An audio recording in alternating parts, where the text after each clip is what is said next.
ভাই আমার ওয়াজ শুনতে সুবহানাল্লাহ আলহামদুলিল্লাহ জোরে বলতে হবে, আমি তো দেখতে পাচ্ছি না আপনাদের। ওর মাথা ছোট কিন্তু মাথায় অনেক বুদ্ধি, সুবহানাল্লাহ বলেন। ওরা শুরু করে দিলেন, উঠতে উঠতে চিন্তা করলেন কি করব। চিন্তা করতে করতে এক পর্যায়ে হুদহুদ সিদ্ধান্ত নিলেন, রানী বিলকিস ও যখন ঘুমাবে ওর রুমের ভিতরে গিয়ে রানী বিলকিসের বুকের উপরে নবী সুলাইমানের চিঠিটা রাখবো। আল্লাহু আকবার বলেন। আমাদের দেশের আতি নেতা, পাতি নেতা, সাতি নেতাদের গার্ড দিয়ে নিরাপত্তা দেওয়ার নজির আপনারা দেখেছেন তো? একটু জোরে দেখেছেন তো? রানী বিলকিস আজ থেকে হাজার হাজার বছর আগের রানী। আরে এখনকার নেতাকে যদি গার্ড থাকে, রানী বিলকিসের গার্ড এদের থেকে অনেক বেশি ছিল। আল্লাহু আকবার বলেন। আমার ভাইরা, রানী বিলকিসের তাফসীরের ভিতরে এসেছে ওর আশপাশ সব সময় ৮৪,০০০ সৈন্য পাহারা দিত।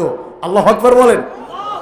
রানী বিলকিস ঘুমাতে গেল, চতুর্পাশে সৈন্যরা পাহারা দিচ্ছে।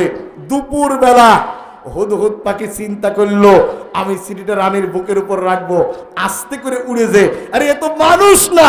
ও উড়তে উড়তে রানী বিলকিসের জানলা দিয়ে উড়ে রানী বিলকিসের বুকের উপরে সুলাইমানের চিঠিটা রেখে দিয়েছে। সুবহানাল্লাহ বলেন। এবার আপনারা বলেন, আল্লাহর ওহির একটা ভার আছে না নাই? বিশ্বনবীর উপরে যখন ওহী নাজির হতো, উনি যখন উটের উপরে অথবা ডুম্বার উপরে থাকতেন, উট কাঁপতে কাঁপতে ঘেমে যেত। এমনকি আয়েশা সিদ্দিকা বলেন, হুজুরের উপরে যখন ওহী আসতো শীতকালে, হুজুরের কপাল ঘেমে যেত। তার দৃষ্টান্ত আপনারা নিজেরাই ফজরের উযু করে আলহামদুলিল্লাহি রাব্বিল আলামিন তেলাওয়াত করবেন, দেখবেন আগের মতো শীত আর লাগতেছে না। আল্লাহু আকবার বলেন। ওহীর একটা ভার আছে। ঠিক আছে তো সবাই? মানে লোকজন ঠিক আছে তো? আমার ভারত, রানী বিলকিস সুলাইমানের হুদহুদের চিঠি পাওয়ার পরে বুকের উপরে একটা ভার লক্ষ্য করলেন। রানী বিলকিসের ঘুমটা ভেঙে গেল। রানী বিলকিস বুকের উপর একটা কাগজ দেখে প্রথমে কাগজটা হাতে নিয়ে দেখলেন কি যেন লেখা রয়েছে। রানী বিলকিস চিঠিটা নিয়ে প্রথমে চিঠির উপরে ৩টা চুমা দিলেন। সুবহানাল্লাহ বলেন। আপনারা বলেন তো, রানী বিলকিস চিঠিটার সম্মান করলেন না অপমান করলেন? সম্মান করলেন। বাইরে গিয়ে সেনাবাহিনীদের ডেকে বললেন, ও আমার সেনাবাহিনীরা, তোমরা আমার রাষ্ট্রটা কেমন পাহারা দিয়েছ? সেনাবাহিনীর প্রধান বলল, রানী একটা পিপিলিকা পর্যন্ত যেতে দেয়নি, খুব সিরিয়াস পাহারা দিয়েছি। রানী বিলকিস পত্র উঁচু করে বললেন, পিপিলিকা যেতে দাওনি, তাহলে এত বড় চিঠি কি করে গেল? আল্লাহু আকবার। রানী বিলকিসের ধারণা হলো, যদি চিঠিটা জানলা দিয়ে ছুড়ে মারত, হয়তো চিঠিটা ড্রেসিং টেবিলের উপরে পড়তো, না হলে আমার খাটের নিচেই চলে যেত। যদি কোনো সাইড থেকে এড়ো মেরে দিত, তাহলে চিঠিটা হয়তো অন্য কোনো কায়দায় পড়তো। কিন্তু এমন নিখুঁত করে যেই শাসক, এমন নিখুঁত করে আমার এতগুলি দুর্ধর্ষ সেনাবাহিনীদের চোখ ফাঁকি দিয়ে যে আমার বুকের উপরে চিঠি রাখতে পারে, না জানি সে আমার প্রাণ পাখি হত্যা করতে পারে, আমার সিয়ারও দখল করে নিতে পারে। সিয়ার চলে যাওয়ার ভয়তে রানীর কাঁপাকাঁপি শুরু হয়েছে। আজও নাম বলবো না, তাকিয়ে দেখেন হুজুরদের তর্জন গর্জনের কারণে অনেক রানী এবং তাদের উত্তরসূরিদের কাঁপাকাঁপি শুরু হয়েছে। আবল তাবল কথা বলছে, টের পাচ্ছে না। কথা বলেন ঠিক কিনা? এক লোকের গরু হারিয়ে গিয়েছে, বলবো কথা? বাপ গরু খুঁজতে খুঁজতে আসতেছে, ছেলে প্রাইভেট পড়ে বাড়ি আসতে বসে, আব্বু কি করছো? বসে, ভাই চুপ কর, গরু হারিয়ে গিয়েছে। কি হারিয়ে গিয়েছে? ছেলে বাড়িতে এসে সাইকেলটা রেখে বসে, আম্মু খেতা কম্বল টম্বল যা আছে গুছিয়ে নাও, চলো পাবনায় যেতে হবে। বলে, বাবা সিলেট উসমানী মেডিকেল কলেজ থেকে পাবনায় যাবো কে? কলেজ ওখানে একটা মেন্টাল হাসপাতাল আছে, আব্বা আমাকে ভাই বলেছে, আব্বার মেন্টালি সমস্যা, তার ট্রিটমেন্ট করা লাগবে। বলছে, দাঁড়া বাড়ি আসো। বাড়ি আসার পরে বসে যে স্ত্রী খাবার টাবার দিয়ে শান্ত হয়ে বলছে, গো তুমি নাকি খোকাকে ভাই বলেছো? বলছে, মারে এত টাকার গরু হারিয়ে গেলে কারোর মাথায় কি কাজ করে? এক গরু হারিয়ে ছেলে হচ্ছে এইটা, মা বউ হচ্ছে ওইটা। আজ ক্ষমতার উন্মাদনায় এক একজন ভুল ভাল বকা শুরু করেছে। আমার বন্ধুগণ, আজ শরীফ ওসমান হাদির নামটাও ভালো করে বলতে পারে না। আজ ওনারা অনেক কিছুই বুঝার চেষ্টা করে না। আবার সেই পরপরই বলল নাকি মাস্টার মাইন্ড ওনারা নিজেরাই সব। বন্ধুগণ, আমার ভাইরা, আমাদেরকে তারা ইদানিং আমাদেরকে ধর্ম ব্যবসায়ী বলছে। এক সময় আমরা যখন আওয়ামী লীগের বিরুদ্ধে বলতাম, আমরা শীষ দিয়ে বলতে, হুজুর এইরকমই দেবেন, ওয়াজ এরাম না হলে ওয়াজ জমে। আজ সেই কথাগুলি যখন আমরাই মাঠে ময়দানে বলছি, তারা আমাদেরকে ধর্ম ব্যবসা বলছে। আজ থেকে 10 বছর আগেও আমাদের মুখে এরকম দাড়ি ছিল, এরকম জুব্বাই পরতাম, এরকম টুপি পরতাম। কিন্তু 3 মাস আগে যারা খুসা দাড়ি রেখেছে আর যারা জাল টুপি ব্যবহার করে বিভিন্ন জায়গায় হ্যান্ডশেক করছে, জাতি জানে প্রকৃত ধর্ম ব্যবসায়ী কারা। আমাদের মুখে আগেও দাড়ি ছিল, এখনো রয়েছে। ইনশাআল্লাহ মৃত্যুর আগ পর্যন্ত এটা এভাবেই থাকবে, চেঞ্জ হবে না। খারাপ লাগতেছে? কথাগুলি বিবেকের কারণে আঘাত করুন। ধর্ম ব্যবসায়ী বলে গালি দিয়েন না।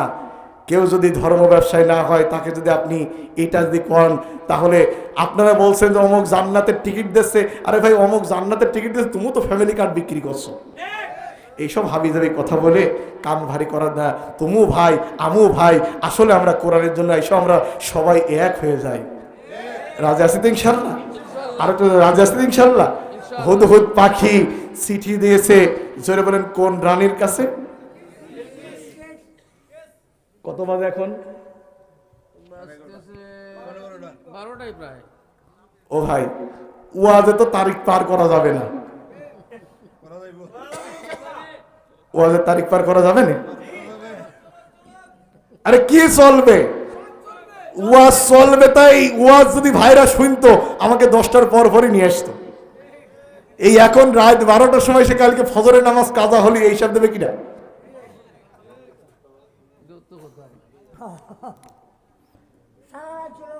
না না, সারা রাত না। ওই যে একটা সাইকেল ব্রেক করার পরও কিন্তু 4-5 মিনিট ছেঁচড়ি চলে যায়। কি বলেন, যাই না? এই এখন যেটুক হবে শেষড়াই না ওয়াজ। কথা বুঝতে পেরেছেন? একটু জিকির করেন, লা ইলাহা। আসলে বলেন কয় মিনিট আছে? তুমি সেভাবে আমি দেখাই না। আর জোরে লা ইলাহা ইল্লাল্লাহ সুবহানাল্লাহ আলহামদুলিল্লাহ লা ইলাহা ইল্লাল্লাহ মুহাম্মাদুর রাসূলুল্লাহ। চিৎকার করে বলেন সাল্লাল্লাহু। রানী বিলকিস চিঠিটা পাওয়ার পর, রানী বিলকিস চিঠিটা পাওয়ার পর তিনি তার পার্লামেন্টের স্পিকারকে কল দিয়ে বললেন, স্পিকার সাহেব জরুরি ভিত্তিতে পার্লামেন্ট কলের ব্যবস্থা করো। স্পিকার সাহেব জরুরি ভিত্তিতে সংসদ সদস্যদের আহ্বান করলো। সংসদ সদস্যরা সংসদের ভিতরে চলে এলো। হুদহুদ পাখি চিন্তা করলো, ওরা যা সিদ্ধান্ত নিবে সংসদের ভিতরে সিদ্ধান্ত নিবে। হুদহুদ পাখি সংসদের ভেন্টিলেটরের ভিতরে বসে ওদের কথা শুনছে আর মনে মনে আল্লাহ জিকির করছে। সুবহানাল্লাহ বলেন। আমরাও যখন সময় পারবো জিকির করব কার? আরেকটু জোরে জিকির করব কার? হুদহুদ পাখি পার্লামেন্টের ভিতরে বসে গেল, ভেন্টিলেটরের ভিতরে। সংসদ সদস্যরা চলে এসেছে।